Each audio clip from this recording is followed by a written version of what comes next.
নমস্কার, আমি স্বরূপ কুমার সরকার, মধুরকুল হাই স্কুল ইংরেজি শিক্ষক। তো আমি বর্তমানে এখন আছি তেহট্টে কুশল ঘোষের বাড়িতে। তো ইতিমধ্যে আপনারা জেনে গেছেন পেপারে বা বিভিন্ন সংবাদ মাধ্যমের মাধ্যমে যে কুশল ঘোষ এবছর রাজ্য সরকারের যে মেধা তালিকা প্রকাশিত হয়েছে, মানে উচ্চ মাধ্যমিকের ফলাফলের কথা বলছে আর কি, সেই মেধা তালিকায় ৫৮ জন আছে প্রথম ১০-এ। সেই মেধা তালিকায় তেহট্ট হাই স্কুলের ছাত্র কুশল ঘোষ নবম স্থানে আছে এবং নদিয়া জেলার মধ্যে সে প্রথম। তার প্রাপ্ত নম্বর ৪৮৮। তো আমি কুশল ঘোষের বাড়িতেই আছি আর কি। তো কুশলের সঙ্গে একটু গল্প করব, তার কেমন প্রস্তুতি ছিল, সে কেমন করে পড়াশোনা করতো, সমস্তটা জানবো, তার ভবিষ্যতে কী হতে চায়, সমস্ত ব্যাপারে একটু গল্প করবো। তো আপনারা পুরো ভিডিওটা দেখুন এবং যারা আগামী দিনে পরীক্ষা দেবে আর কি এইচএস সায়েন্স নিয়ে, তারাও হয়তো এই কুশলের যেমন প্রিপারেশন ছিল বা প্রস্তুতি ছিল সেটা দেখে হয়তো তারা একটু অনুপ্রাণিত হবে বা গাইড পাবে, একটা গাইডলাইন পাবে আশা করছি আর কি। তো কুশল, তুমি প্রথম কি রেজাল্ট জানলে তখন তোমার কেমন অনুভূতি, কেমন ছিল প্রথম যখন? আমি খুবই প্রথমে বিশ্বাস করতে পারিনি, একটু একটু তারপরে না, যখন আমার স্কুলের নাম বললো তখন হ্যাঁ আমার নাম। কারণ তুমি কি ওই যে চিরঞ্জীব ভট্টের সাংবাদিক সম্মেলন থেকে জানলে না তুমি অনলাইন থেকে জানলে? আমি ওনার যে উনি যে সাংবাদিক যে সম্মেলনটা করেছিলেন ওখান থেকে জানতে, আমার এক্সপেকটেশন ছিল যে র্যাঙ্ক করব। তো আমি অনেকক্ষণই বসেছিলাম এবং আমি শুনে যাচ্ছে একের পর এক নামটা বলছে, আমার নাম আর বলছে না। তুমি আশা করছিলে 10 মধ্যে থাকবে, 10 মধ্যে থাকবো, আমার এক্সপেকটেশন ছিল আর কি। হ্যাঁ, তো আমি ভাবলাম যে নাম বলে যাচ্ছে, আমার নাম বলছে না। হঠাৎ আমার নাম বললো, আর স্কুলের নাম যেহেতু বললো তখনই কনফার্ম হয়ে গেল আর কি। তখন খুবই উৎফুল্ল হলাম। আমি, আমার বাবা আর আমার বড় মামা ছিলাম একসাথে, দেখছিলাম। আর আমি তোমাদের হেডমাস্টারের সাক্ষাৎকার দেখলাম আর কি। তো উনি বললেন যে তেহট্ট হাই স্কুলের মেধা তালিকা প্রথম নাকি, যে কোনো মেধা তালিকায় তেহট্ট হাই স্কুলে প্রথম আসলো। প্রথম আসলো, এটা আমারও তাই। আমাদেরও, আমরাও করিমপুর এলাকায় থাকি, আমাদেরও খুব স্বপ্ন যে করিমপুর এলাকার কোনো স্কুল জগন্নাথ গার্লস মেধা তালিকায় ঢুকবো আর কি। এবার ১ নম্বর জন্য মাধ্যমিকে হয়নি আর কি। একটা স্কুলের একটা বড় সাফল্য কিন্তু, একটা মেধা তালিকায় ১ থেকে ১০, সেই স্কুলের নামটাও কিন্তু মানে ছাত্রের নাম বা ছাত্রীর নাম অথবা তার সঙ্গে স্কুলের নাম, এটাও কিন্তু একটা বড় প্রাপ্তি থাকে আর কি। তো সেই হিসেবে তুমি তেহট্টর গর্ব বলা চলে, তোমার বাড়িতে প্রচুর লোকজন আনাগোনা হয়েছে আর কি। তো এই যে আমি গতকালকে দেখলাম তোমার ডিআই সাহেব এসেছিলেন, দিব্যেন্দু পাল, উনি কি বললেন? উনি উৎসাহ দিলেন পরবর্তী? হ্যাঁ, উনি আমাকে উৎসাহ দিয়েছেন এবং আমাকে বলেছেন যে যেন আমার যে লক্ষ্য জীবনে আমি সেটা পূরণ করতে পারি, এবং আমাকে যত রকম ভাবে উনি যতটা কম সময়ে অনুপ্রেরণা দিয়েছেন এবং যে বলেছেন। তো এটাই শুনি, তোমার জীবনের লক্ষ্যটা কি, পরবর্তী লক্ষ্য কি ভাবছো? আমি মেডিকেল লাইনে যেতে চাই এবং একজন ডাক্তার হতে চাই। ডাক্তার হতে চাও, তার জন্য কি তুমি প্রস্তুতি শুরু করেছো ইতিমধ্যে? হ্যাঁ, উচ্চ মাধ্যমিক পরীক্ষার পর থেকে শুরু করেছি, একদম পরীক্ষা শুরু হওয়ার পর থেকেই। তো এখানে আমার একটা প্রশ্ন, ধরো তুমি বোর্ডের পরীক্ষা দিলে, মাধ্যমিক পরীক্ষা, মাধ্যমিকে তোমার রেজাল্ট কেমন ছিল তার সঙ্গে যাচ্ছে? আমি মাধ্যমিকে আমি 672 পেয়েছিলাম। 672 পেয়েছিলে? আমার সমস্ত সাবজেক্টে ভালো নম্বর ছিল, মানে বাংলাতেও আমি 98 পেয়েছিলাম, ইংলিশে 98, ওদিকে ভূগোলেও 97, ম্যাথে 100, বায়োলজিতেও 99, ফিজিক্সেও 99। আমার কম হয়েছিল খালি হিস্ট্রিতে। এখন মাধ্যমিকে এক্সপেকটেশন ছিল যে আমি র্যাঙ্ক করবো।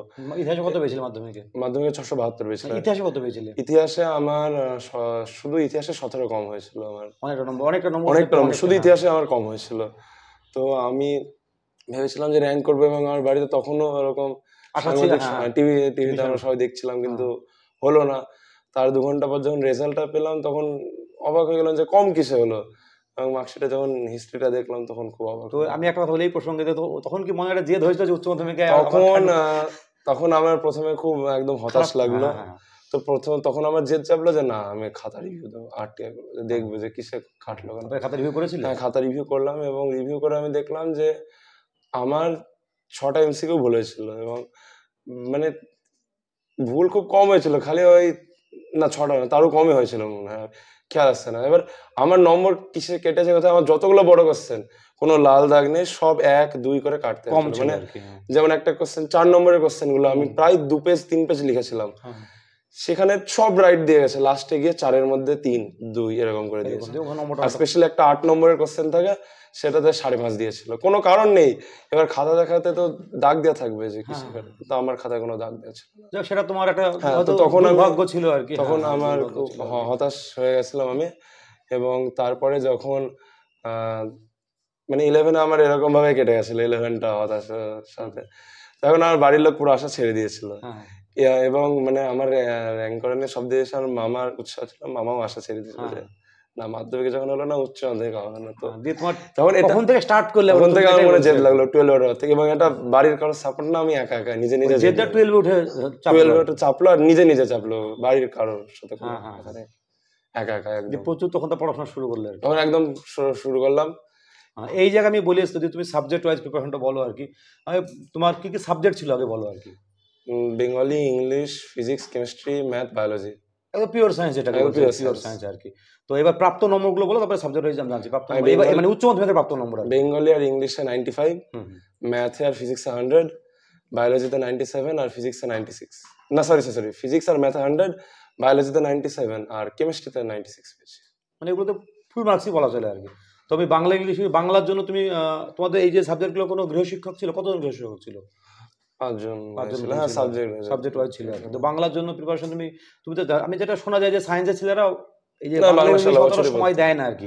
কতটা সময় দিতে বাংলার জন্য তুমি কতটা মানে সময় আমি যে স্যারের কাছে পড়তাম চেষ্টা করতাম পার ডে 2 ঘন্টা, মানে স্যার রোজ পড়া দিত, তো 1 ঘন্টা 2 ঘন্টার মধ্যে স্যারের পড়াটা করে নেওয়ার চেষ্টা সেটা তুমি করলে অটোমেটিক হয়ে গেছিল আর কি। বা আধ ঘন্টা হয়ে যেত একদিন হয়ে যেত। আর ইংলিশের জন্য ইংলিশটা আমি মানে বছরে একদিনও পড়িনি, শুধু টিউশনে যেতাম, স্যার রিডিং পড়াতো। এবং আমি যে স্যারের কাছে পড়তাম, আমি ওই স্যারের কাছে 9 থেকে পড়ছি। আমার তোমারটা জানতো আর কি, তোমার ধাপটা বুঝে গেছে। হ্যাঁ, আমি আমার স্যারের কাছে পড়ে আমার অভ্যাস হয়ে গেছিল যে রাইটিং স্কিল আমার একদম ভালো হয়ে গেছিল। তো আমি জাস্ট রিডিং পড়তাম এবং সারা আমি যদি ইংরেজি স্যার, তুমি যে টেক্সটগুলো যেগুলো ছিল আর কি, টেক্সটগুলো স্যারের কাছে গিয়ে পড়তাম। আমি বাড়িতে একদিনও ইংলিশ প্রপোজালটাও পড়োনি তুমি? হ্যাঁ, নাটকটা প্রপোজালটাও প্রপোজালও পড়েছি, কিন্তু আমি সেটা স্যারের কাছে পড়েছি, বাড়িতে একদিনও পড়িনি। ইভেন যখন টেস্টের 1 মাস আগে, তখন ক্লাসে সবাই ইংলিশের এমসি হচ্ছে, আমি পাচ্ছি না।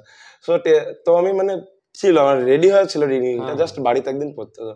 তো তোমার তো ধরো আমি বলি যেটা ধরো তোমার তো টেক্সটগুলো না পড়লে তোমার এমসিকিউ কোশ্চেন বা যদিও পার্ট কোশ্চেন বেশি ছিল, প্রচুর পার্ট কোশ্চেন ছিল, মানে সেটাও একটু পড়লেই সেগুলো হয়ে যায়। সেই জন্য আমি টেস্টের আগে একদিন পড়েছিলাম, আর টেস্টের আগে একদিন পরে টেস্ট হয়ে গেছিল ভালো মতো। আর এইচএস এর আগে ঠিক আগে 16 ফেব্রুয়ারি এইচএস ছিল, ফেব্রুয়ারি 1 তারিখ থেকে মনে হয় 6 তারিখ অবধি ইংলিশ পড়ছি। ওই কদিন তোমার হয়ে গেছে, 95 পেয়েছো আর কি। ওই কদিন 95, আমার এক্সপেকটেশন ছিল 98 হবে। 98 হবে, 98 মানে, কারণ আমি কিছু ভুল করি না, রাইটিং আমি একদম, আমি যা জানি আনসার ঠিক ছিল, পুরো আনসিন সব ঠিক হয়েছিল, সব ঠিক হয়েছিল আর কি। হ্যাঁ, রাইটিং আবার পুরো সোজা এসেছিল আর কি। ইংলিশে আমার কম হয়ে গেছিল, মানে 98 আশা করেছিল আর কি। আচ্ছা, এবার আমি গেল, এবার অঙ্কে 100 পেয়েছো। আমি আমার স্কুলের অভিজ্ঞতা বা দেখি আর কি, অঙ্কে কিন্তু নম্বরটা খুব একটা ভালো ওঠে না। তো তুমি যে মাধ্যমিক অঙ্কে কত পেয়েছিলে? মাধ্যমিকে 100 পেয়েছি। এখানেও 100। তো অঙ্ক তোমার নিশ্চয় করতে ভালো লাগে, মানে হ্যাঁ, ফেভারিট সাবজেক্ট কি অঙ্ক? হ্যাঁ, হ্যাঁ বলতে গেলে তো অঙ্ক তুমি অঙ্কে যদি কেমন করে ছেলে মেয়ে অঙ্কে প্রচুর নম্বর কম পায় দেখছি আর কি, বিভিন্ন স্কুলে অঙ্কে হয়তো মানে 80-90 তুলতে গেলে অনেক বেগ পেতে হচ্ছে। তুমি একটু বলো যে অঙ্কের প্রিপারেশন কেমন করে করতে অঙ্কটা। আর একটা প্রশ্ন, যে মাধ্যমিকের অঙ্ক আর উচ্চ মাধ্যমিক অঙ্কের পার্থক্য কি, এটা একটু বেসিক পার্থক্য বলো, কতটা মানে কতটা ডিফারেন্স আছে আর কি? অনেক পার্থক্য আছে, অনেক পার্থক্য, তাই না? মাধ্যমিকের অঙ্ক তো ওই যে সরকারের যে বই, ওই বই থেকে আসে, হ্যাঁ, হ্যাঁ, একটু ট্রিক করে দেয়, ওই বইয়ের টেকনিক গুলো শিখলে মাধ্যমিকে কোশ্চেন ঘুরিয়ে এলে ওই বইয়ের টেকনিক থেকে করে দেয়। উচ্চ মাধ্যমিকে আমাদের কোনো তো সিলেবাস নেই, বরং এবছর সহজ হয়েছিল কোশ্চেন দেখতে গেলে। তো উচ্চ মাধ্যমিকের অঙ্কের জন্য এসএনদের বই আমি ফলো করতাম, এবং আমি অঙ্কের জন্য সবথেকে যেটা বেশি করতাম, যে অঙ্ক যতটা হয় কোশ্চেন ব্যাংক, মানে অঙ্ক কোনো মতে যে এসএনদের বই সেটা কভার করে নিতাম একবার, এবং বাড়িতে যতটা সম্ভব সেই অঙ্কগুলোকে প্র্যাকটিস করতাম। ওই অঙ্ক না, অন্য কোশ্চেন ব্যাংক থেকে অঙ্ক? ওই এসএনদের বইটা একবার হয়ে যেত স্যারের কাছে, দিয়ে আমি যতটা সময় বাড়িতে একা একা প্র্যাকটিস করে নিতাম, এবং স্যার সঙ্গে সঙ্গে কোশ্চেন ব্যাংকে যেত। কোশ্চেন ব্যাংক বা অন্য যে যতগুলো মানে এবিটি এর যে কোনো যত রকম কোশ্চেন বাজারে আছে সবগুলো তো প্র্যাকটিস, সব প্র্যাকটিস, কারণ স্যার বলেছিল ওই টেক্সট বই থেকে কোশ্চেন প্র্যাকটিস। মক টেস্ট দিতে এরকম অঙ্কের কোনো 90 নম্বরের পরীক্ষাটা? হ্যাঁ, একা একা বাড়িতে অনেক মক টেস্ট দিয়েছি আমি, তাও পুরো ফুল একদম ফুল 90 নম্বরের ফুল দিয়েছি, তাও 10-12টা দিয়েছি অঙ্ক 80 আর 20 প্রজেক্ট, মানে ওই সাবজেক্টে বাকিগুলো 70 আর 30 আর কি। এই 80 নম্বরে তুমি ফুল একদম ফুল। এরকম কতগুলো দিয়েছো মোটামুটি অঙ্কের জন্য? কত? তাও 10-12টা তো দিয়েছো আর কি। এটা টেস্টের পরে সেখানে আগে দিয়েছি, স্যারকে তুমি কারেকশন করে নিয়েছো? টেস্টের আগে হয়েছে, টেস্টের পরে হয়েছে। এই খাতাগুলো স্যারকে তুমি দেখিয়েছো? তাতে কি ফুল মার্কস পাচ্ছিলে? কিছু কম হচ্ছে? একটু কম হচ্ছে, মানে মাঝে মাঝে কম হতো, লাস্টের দিকে একদম ফুল মার্কস হয়ে গেছিল। তখন অনেকটা অভিজ্ঞতা হয়ে গেছিল, এবং স্যারও অনেক টেস্ট নিয়েছিল। চলছে এইটাই যে মক, আমি এবিটি এর গোটা টেস্ট পেপার সলভ করে এইচএস পুরো এবিটি টেস্ট পেপার কমপ্লিট, কোনো পেজ বাদ দাওনি? কোনো পেজ বাদ দিইনি মাথায়। এটা একটা বড় কাজ দেয়, আমি বারবার বলছি মক টেস্টটা একটা পুরো সিলেবাস হয়ে যাওয়ার পর মক টেস্টটা যদি কেউ দেয়, তাহলে তার একটা এই তুমি প্রথম দিকে পাচ্ছিলে না, 2-1 নম্বর কম পাচ্ছিলে, পরে তুমি হয়তো 100 পেলে, এটা তোমার খুব ভালো হলো আর কি, এটা আর কি। আচ্ছা, আর একটা কথা বলছি, তোমার হচ্ছে যে ফিজিক্যাল সায়েন্সও 100? হ্যাঁ, ফিজিক্সে 100। ফিজিক্সের কোশ্চেন কি একটু শুনছিলাম কঠিন হয়েছিল? ফিজিক্সের অঙ্ক কোশ্চেন একটু কঠিন না, ব্যতিক্রমী হয়েছিল। মানে ফিজিক্সের প্রশ্নটা আমি যে কোশ্চেন গুলো দেখলাম সেখানে যে কোশ্চেন ব্যাংক আছে, কোশ্চেন ব্যাংকে ফিজিক্সের যে জেনারেল এমসিকিউ আছে তার মধ্যে কি হয়, কিছু কিছু এমসিকিউ এমন থাকে যেগুলো দেখলে উত্তর মাথায় চলে আসে।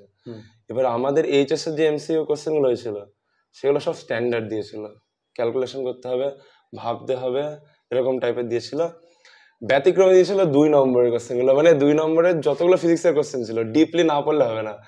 এখন আমি যে ছায়ার যে বইটা আছে ফিজিক্সের পদার্থবিদ্যা, পুরো বইয়ের কিচ্ছু বাদ দিইনি, মানে সমস্ত রিডিং সব পড়েছিলে ডিটেলসে সব পড়ে। কেন বলছো বলতো, আমি যখন পরীক্ষায় আমাকে গার্ড দিই, ধরো ফিজিক্স প্রশ্ন কঠিন হলো, প্রথমে ওই গার্ড দেওয়ার সময় চারিদিকে বেরোলো, তখন বলো খুব কঠিন প্রশ্ন, খুব কঠিন প্রশ্ন হয়েছে।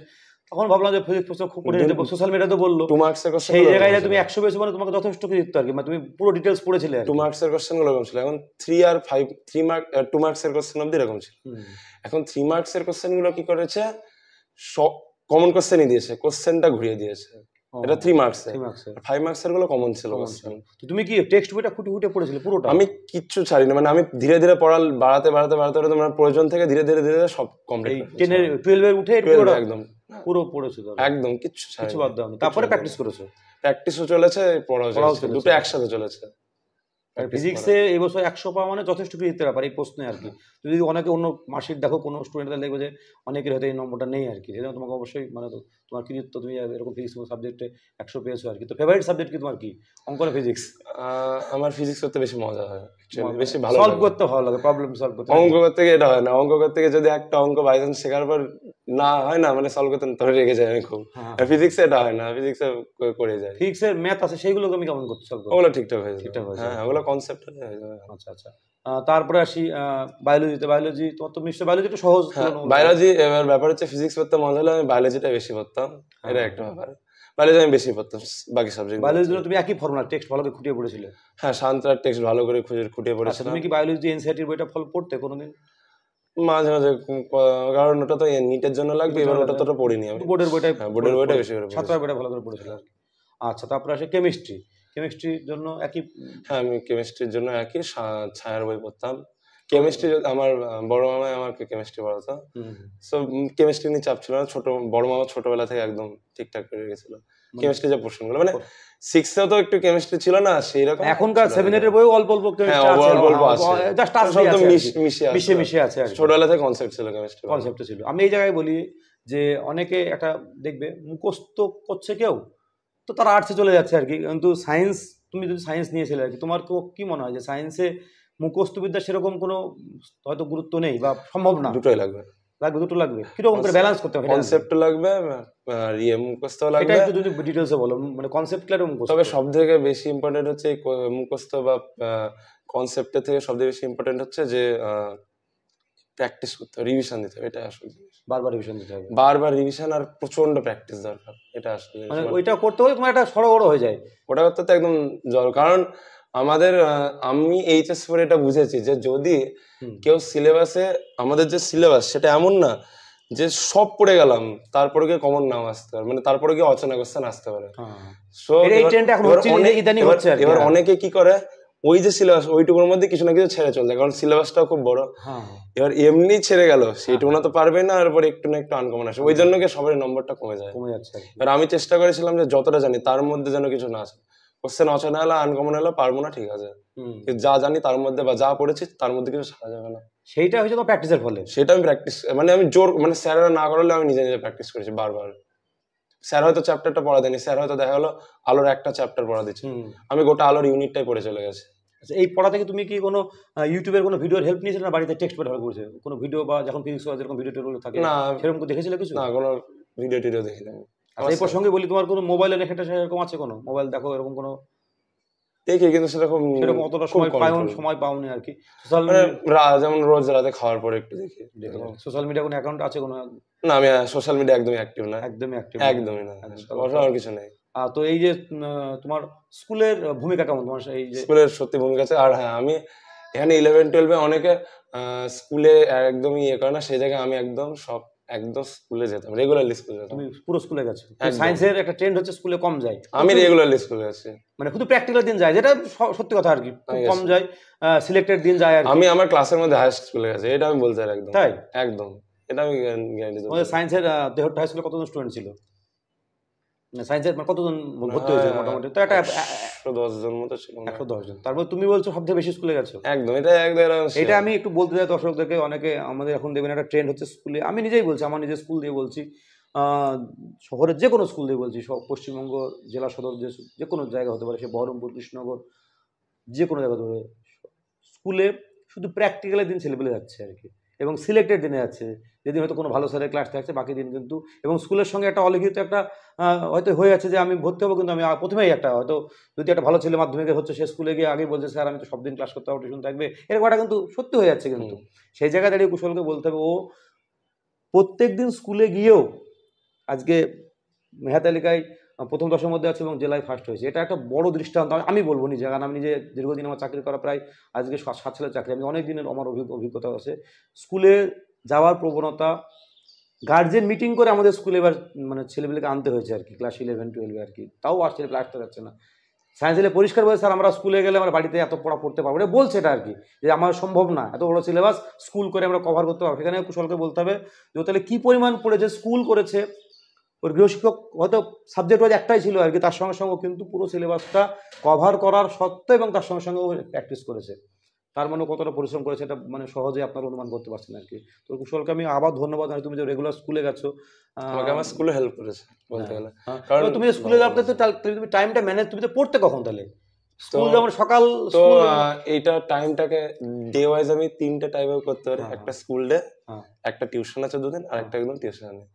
তো যেদিন স্কুল থাকতো সেদিন কি করতাম, এখন স্কুলের ভূমিকাটা আমি একটু বলছি যে স্কুলে গিয়ে কি হতো, স্কুলে যেমন বাংলাটা আমি বললাম কম পড়তাম, আধ ঘন্টা 1 ঘন্টা 2 ঘন্টা। তো স্কুলে গিয়ে বাংলা যে ম্যামরা থাকতো, ম্যাম ছিল 2 ম্যাম ছিল, তো ওনারা ক্লাসে গিয়ে ওদের ক্লাসে ওনারা বলতেন, তাতে আমার রিভিশন হয়ে যেত, অ্যাটলিস্ট মন দিয়ে শুনতে হয়ে যেত। ব্যাকগ্রাউন্ড সাইডটা তো একদম ওরকম ভাবে চলেছিল, কারণ স্যার পড়াতো একটা সাইড আর স্কুলে চলছে একটা সাইড, একদম 2 সাইড দিয়ে চলছে। টেক্সটও তাই, টেক্সট রিভিশন হয়ে যেত একদম। ইংলিশও তাই হতো, ইংলিশ তো আমি বললাম বাড়িতে একদিনও পড়িনি, সো রিভিশন হয়ে যেত, ইংলিশটা ভালো হতো। ফিজিক্সে যিনি স্যার ছিলেন উনিও কনসেপ্ট ভালো মতো বাড়িয়ে দিতেন, এবং মাঝে মাঝে খুব অল্প লিখতে দিতেন, মাঝে মাঝে হয়ে যেত। আর অবশ্যই সায়েন্সের নিয়মিত ক্লাস হতো। হ্যাঁ, সায়েন্সের নিয়মিত ক্লাস।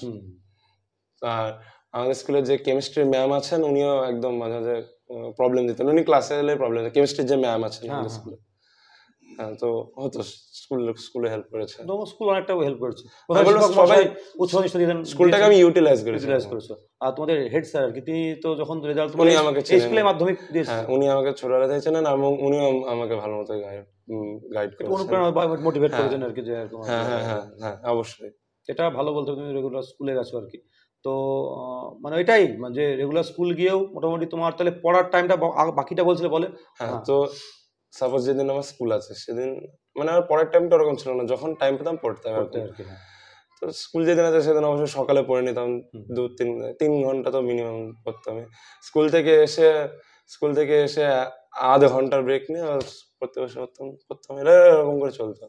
আর যেদিন টিউশনি থাকতো সেদিন হয়তো টিউশনি, আমার এইটা একটা বাজে অভ্যাস ছিল, আমি হয়তো যখন আমার স্কুল থাকুক বা টিউশন থাকুক আমি সব জায়গায় লেটে পৌঁছাই, কারণ আমার মানে জটার টাইম হয়তো 7টায় পড়া থাকলো, আমি 7:45 অব্দি পড়া করতাম, তারপরে বেরোতাম। হ্যাঁ, এরকম হতো আমার।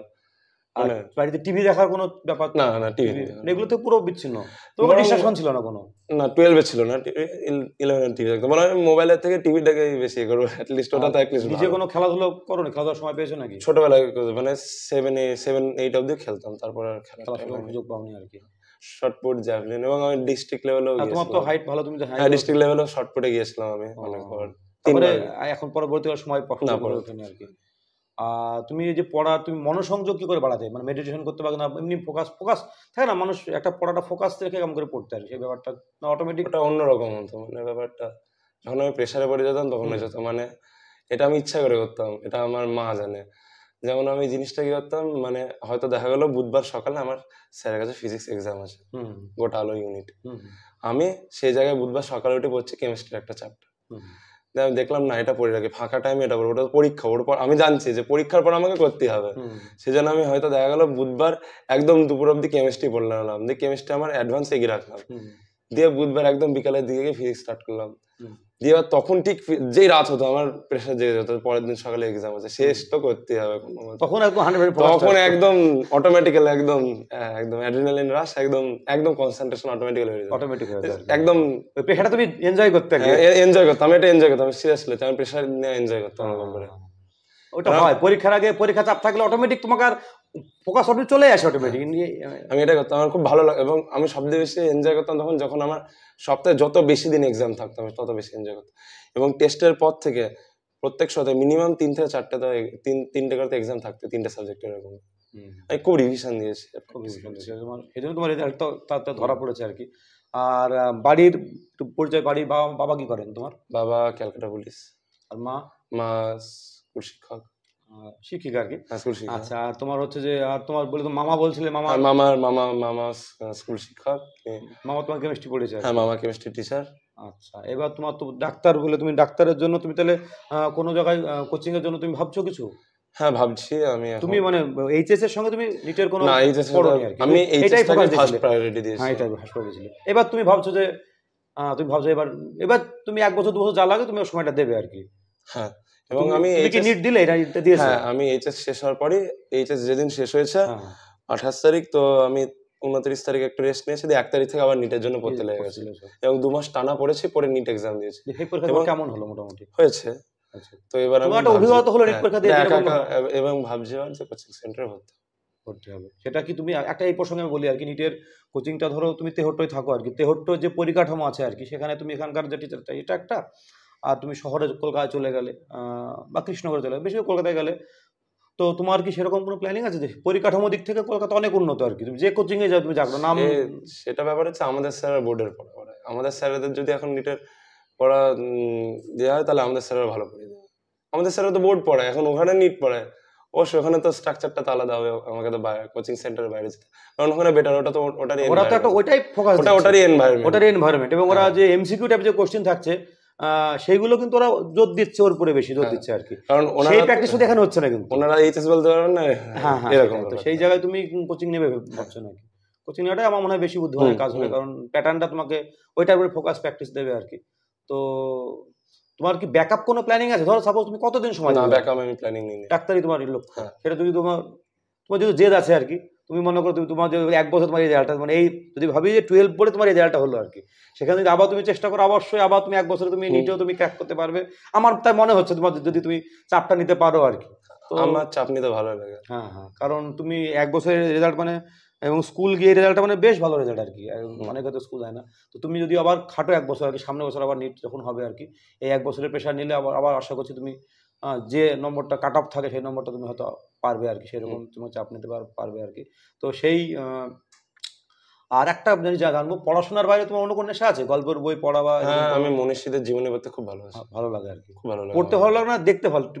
পড়তে ভালো লাগে আমার। পড়তে ভালো লাগে আমার, যা বাইরের নলেজ সব পড়ে, বই পড়ে, মানে ফিজিক্যাল যে বই সেই রকম বই পড়ে। মনীষীর জীবনী বলতে কিরকম জীবনী? আগেকার নাম করে দাও একটা। আইনস্টাইন, নিউটন, আমি সবার, আইনস্টাইন, নিউটন, গ্যালিলিও, বিজ্ঞানীদের বেশি, থমাস আলভা এডিসন আছে, হ্যাঁ ওনারও পড়েছি। তারপরে সবথেকে ভালো লেগেছিল আইনস্টাইনের, আর ভুলে গেলাম, স্টিফেন হকিং স্যার। আচ্ছা, যে রিসেন্ট ওপেনহাইমার যে মুভি, সেই মুভি তুমি দেখেছো না? না, আমি দেখিনি, আমি মুভি সেরকম এখনই আর কি।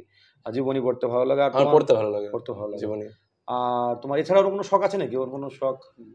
বই পড়া ছাড়া আমার না সেরকম। তুমি এক ধরনের বই হয় যেগুলো সেলফ হেল্প বই, সে ধরনের বই তুমি কিছু পড়েছো নাকি? কিরকম? ওই যেগুলো হচ্ছে পাওয়ার অফ মাইন্ড, এরকম ধরনের, এরকম? না, এরকম কোনো বই পড়িনি, তবে আমার একটা বই পড়ার খুব ইচ্ছা, এখন এইচএস হয়েছে, দেখি যদি আমি উইংস অফ ফায়ারটা আমার পড়া এখন খুব ইচ্ছা। পুরো জীবনীটা তোমার অল্প ছিল, স্ট্রং রুটস অল্প ছিল আর কি, পুরো উইংস অফ আমার পুরো পড়া আছে, অবশ্যই তুমি পড়ো। আমার মানে আমি খুবই খুশি যে স্ট্রং রুটস এর মতো একটা ভালো গল্প আছে, মানে আমি গল্পটা বহুবার পড়েছি, আর আমিও নিজে যখন পড়াই আমার খুব ভালো লাগে, মানে ওইটা আমি আবেগ দিয়ে পড়াই একদম, মানে ইমোশন দিয়ে পড়াই, ভালো লাগে আমার। যে আব্দুল কালাম এরকম একটা, আমিও ভাবি যে ওই মানুষটা একদিন অত বড় স্বপ্ন দেখেছিল যে ওইখান থেকে ওই জায়গায় যাওয়া যায়, ভেবেছিল আর কি, ভাবনাটাই বড় ব্যাপার আর কি। তো অবশ্যই তুমি পড়ো, তোমার অবশ্যই ভালো লাগবে, তুমি নিজে মোটিভেটও হবে, ভালো লাগবে আর কি, পড়ো। আর তোমার সঙ্গে কথা বলে বেশ ভালো লাগলো। আমি আশা করছি যে সামনে বছর মানে পরের বছর যে নিটটা হবে সেই নিটে তোমার যেন যে লক্ষ্য বেশি লক্ষ্য সেটা তোমার পূরণ হয় আর কি। এবং তোমার গোটা বছর তার জন্য খাটতে হবে, তুমি নিশ্চয়ই বইটা বুঝতে পেরেছো আর কি। হুম হুম। আর তুমি যদি বাইরে থাকো আর কি, ধরো তো বাইরে থাকলে বাড়ির পরিবেশ তো পাবে না, সেটা কি অ্যাডজাস্ট করতে হবে? এটা মানসিকভাবে প্রস্তুত নাকি? সেটা নিয়ে প্রস্তুতি নিয়ে নিয়েছি অলরেডি। যে ওখানে গিয়ে আমার যেরকম হ্যাঁ মানিয়ে নিতে হবে পরিবেশের সঙ্গে আর কি। আচ্ছা, এবার আমি ধরো তুমি ডাক্তার হলে একটা, হ্যাঁ, আমাদের থাকে অনেক সময় যে অনেকে বলে যে আমি ডাক্তার হয়ে, তোমার কি এর পেছনে কোনো মোটিভেশন কাজ করে? ডাক্তার তুমি কেন হতে চাও, সেরকম কোনো প্রেরণা আছে যে আমি কাউকে হেল্প করবো বা এরকম কোনো ব্যাপার আছে সামাজিক? সেটা তো আমাদের একটা সামাজিক ব্যাপার থাকে, একটা যে ডাক্তারের সমাজবোধ দায়বদ্ধতা থাকে, সেরকম কোনো তোমার কোনো মেসেজ আছে? না, আমার সবাই, আমি ছোটবেলা থেকে সবারই হেল্প করতে হেল্প ভালোবাসি করতে ভালোবাসো আর প্রথমত। কি। হ্যাঁ, তো সেটা একটা বড় জায়গায় কিন্তু সেটা সেটা একটা বড় ব্যাপার। আর আমার বাড়ির সবার ইচ্ছাটা আমি পূরণ করতে চাই, যাতে সবাই খুব খুশি হয়। খুশি হয় আর কি। অবশ্যই বাড়ির লোক হ্যাঁ, হ্যাঁ, ওদের ইচ্ছার জন্য আমি পূরণ করতে চাই। পূরণ করতে চাও আর কি। হুম। এটা একটা তোমার ভালো লাগলো, আশা করছি তোমার এই ইচ্ছা পূরণ হবে আর কি। আর তুমি লাস্ট আমার কোশ্চেন আর কি, যারা পরীক্ষা দেবে আগামী দিনে আর কি, তো তার জন্য তুমি কিছু বলো, দিয়ে ভিডিওটা আমি শেষ করবো আর কি। যারা আমি পরীক্ষার্থী বলবো মানে যে পরের বার যারা দেবে আর কি। হ্যাঁ, 12 এর জন্য সেলফ আচ্ছা, আমি স্টাডি একটা বলে দিই, এইটা এই তোমাদের পরের ব্যাচ লাস্ট ব্যাচ, হ্যাঁ মানে এই তোমাদের যে প্যাটার্নে লাস্ট ব্যাচ, তারপরের এবার যারা 11-এ উঠবে তাদের সেমিস্টার সিস্টেমে দেবে। তো ওই ইতিমধ্যে তোমার রুটিন দিয়ে দিয়েছে আর কি, তাদের জন্য তুমি পরামর্শ দাও। সেলফ স্টাডিটাই এখন 12 এর জন্য খুব আসে, সেলফ স্টাডি আর রিভিশনটা। মানে স্যার যদি 2 ঘন্টা পড়ায়, বাড়িতে এসে নিজেকেও 2 ঘন্টা পড়তে হবে। এটা খুবই ইম্পর্টেন্ট জিনিস। মানে স্যার 2 ঘন্টা পড়ালো, বাড়ি এসে কোনো মতে চোখ বুলে গেলে ওঠা হলো। স্যার 2 ঘন্টা পড়ালো, বাড়ি এসে 2 ঘন্টা নিজে পড়তে হবে। আর স্যার 3 ঘন্টা পড়ালো, বাড়ি এসে 4 ঘন্টা নিজে পড়তে হবে। এটা বেশি এটা বেশি যতবার সম্ভব রিভিশন আর প্র্যাকটিস। টিউশন প্র্যাকটিস, এটাই তাই এটা আমি বলছি। আপনার সাহেব ওর ভিডিওতে মানে আগের কথা বুঝতে পেরেছেন যে সেলফ স্টাডি যেটা বারবার বলা হয়, নিজে পড়ে নিজে বোঝা, তার সঙ্গে সঙ্গে স্যার যেটা তার থেকে 2-3 ঘন্টা বেশি পড়া আর কি, তার সঙ্গে সঙ্গে হচ্ছে রিভিশন, এবং সেই রিভিশন হয়ে যাওয়ার পর শুধু প্র্যাকটিস, এটা সেট প্র্যাকটিস যেটা বলছে। আমি কিছু ভিডিও দেখি আর কি, আমারও কৌতূহল আছে আর কি। তো নিটের যারা প্রিপারেশন, তারা শুধু প্র্যাকটিসের উপর ডিপেন্ড করে, কিন্তু প্রচুর মক টেস্ট দেয়। মানে যদি কেউ নিট ক্র্যাক করে, সে অন্তত 1000 খানেক, তো বিভিন্ন কোচিং যারা তাদের ভিডিও অনেক সময় দেয়, সাক্ষাৎকার দেখি আমি, যারা নিট মানে এআই যে র্যাঙ্ক 1 হয়, ওটা যখন তাদের সাক্ষাৎকার দেখতে ভালো লাগে আর কি, তারা কেমন, সেগুলো আমার নিজের পছন্দের জায়গা, আমি দেখি এগুলো, যে অল ইন্ডিয়া যে র্যাঙ্ক 1 হলো নিটে বা তোমার জয়েন্টে, তার কি প্রিপারেশন, সেটা শুনতে আমার ভালো লাগে। তখন দেখি তারা অনেকবার প্র্যাকটিস করে, প্রচুর, মানে অসংখ্য, তার কোনো লিমিট থাকে না আর কি। সেটাই সাফল্যের মূল মন্ত্র। তোমরা যারা পরীক্ষা দেবে আগামী দিনে, কুশল তোমাদের টিপস দিল, তো তোমরাও সেরকম করে এগিয়ে যাও, তোমরাও আশা করি রেজাল্ট ভালো হবে, কিন্তু একটা জেদ থাকতে হবে। কুশলকে অনেক ধন্যবাদ। আমি ঈশ্বরের কাছে প্রার্থনা করবো কুশল যে ইচ্ছা প্রকাশ করছে আর কি, ভবিষ্যতে ডাক্তার হওয়া, সেই ইচ্ছা যেন অবশ্যই পূরণ হয়। এবং আমার বিশ্বাস ও যেরকম, ওর যে, আমি একটা কথাই আমি বিভিন্ন ভিডিও নিতে গিয়ে বুঝতে পারছি, যাদের একটু জেদ থাকছে, কনসেপ্টটা ক্লিয়ার থাকছে, এবং যারা এরকম প্র্যাকটিস করছে আর কি, তাদের কোনো পরীক্ষায় তাদের মানে সাফল্যের পথে বাধা হবে না আর কি। সে সাফল্য নিশ্চিত পাবে আমার মনে হচ্ছে। একই প্যাটার্নে পড়াশোনা করছে যারা এই লেভেলে যারা সাফল্য পাচ্ছে আর কি, তাদের একটা জেদ থাকছে, পরিশ্রম করছে, এবং তাদের পরিষ্কার একটা ধারণা থাকছে আমাকে তো এরকম পড়তে হবে, জেদও থাকছে আর কি। এই সমস্ত সংমিশ্রণে আশা করছি কুশল যে ওর যে লক্ষ্য করছে যে 1 বছরের মধ্যে নিট, আশা করি ও পরের বছর নিট পরীক্ষায় যে কাট অফ মার্ক থাকবে তার থেকে অনেক বেশি পেয়ে সে নিট পশ্চিমবঙ্গের কোনো ভালো একটা মেডিকেল কলেজ, দেখো র্যাঙ্কের উপর ডিপেন্ড করে, কলকাতা বা যে কোনো ভালো একটা মেডিকেল কলেজে ও চান্স পেতে করে, এটা আমি আশা করছি। তো তোমাকে অনেক ভালোবাসা, শুভেচ্ছা, তোমার আশীর্বাদ করছি, তুমি যেন পাও আর কি। ধন্যবাদ, নমস্কার।